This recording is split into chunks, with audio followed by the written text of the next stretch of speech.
Perkenalkan, nama saya Dianiwati Sartoyo, NPM 221000261.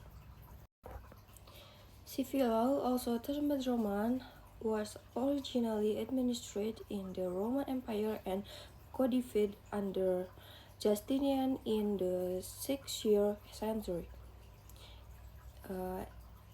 It includes the law of person, the family, inheritance, property, toils, unjust enrichment, and contracts and remedies by which interests falling within these categories are juridically protected.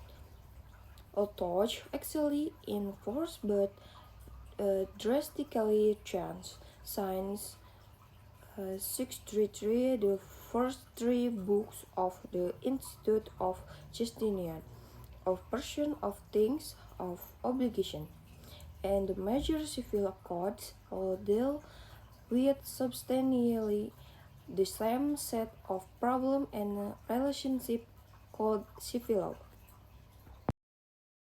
Technically, the civil law includes only the law person, natural and legal, the family, inheritance, property, and obligation. Civil law is fundamental law. It is studied first, and subsequent study is built on it. No society is able to live in an orderly way without an aggregate of rules governing the relation among the persons who are charged with enforcing their observance. This is a typically traditional approach. Applying this traditional to the state, it is the necessity for an aggregate of norm that regulate the relation among citizens and for organ. And in situation, the enforced observance of the norm established by the law. The legal norm is a general nation, is not addressed to specific individuals to a model fact situation.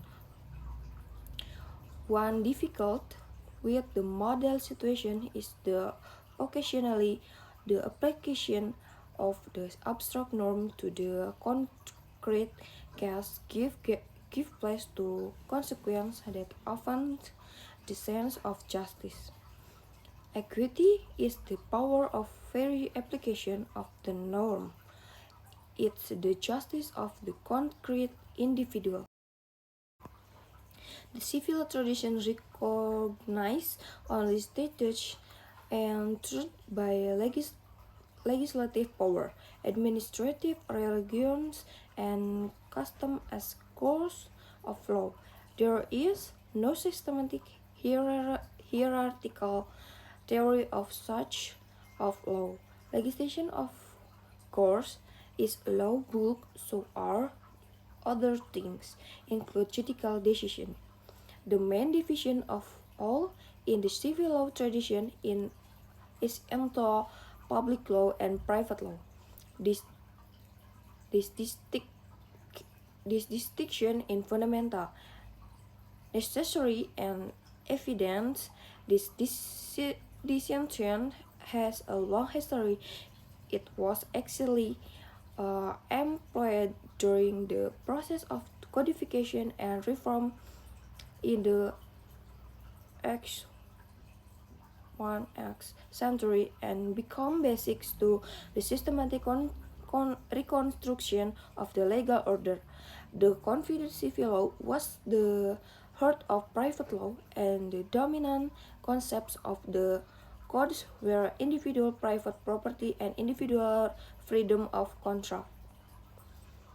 The emphasis on the right of property and contract in the codes guarded individual right against intrusion by the state.